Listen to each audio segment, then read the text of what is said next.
Most folks need some kind of financial assistance to get going. And in this video, we're gonna show you a few different ways you can find funding. I'm Darlene, that's Emily. Let's get started. There are traditional resources, so think a personal savings account or leveraging equity from assets, but that's really not that common. And then you have government grants or small business loans, but you would have had to been in business for 1 to 2 years and more established. Right, so maybe that money like a government grant isn't good for launching your business, but it's gonna be great for growth. Let's talk about alternative ways to find funding.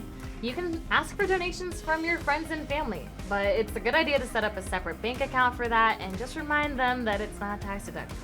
You could also get a personal loan from someone you know. Just remember you need to make it legal. So document how much you need, what you plan to do with it, and how you'll repay it. And then there's equity fundraising, where you can sell shares or ownership in your company. And even though you're private, if you're selling shares, you're gonna have to make sure that you're SEC compliant, so make sure you consult an attorney. You could also look into a personal loan from a bank.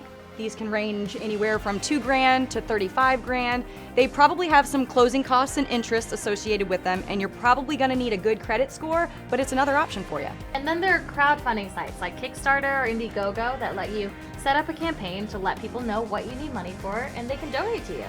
You can also use microlenders. Now, these are loans not issued by a bank or credit union, but rather a single individual or group of individuals who all contribute to the total amount. Yeah, there's so many ways that you can find funding out there. I'm Darlene. I'm Emily.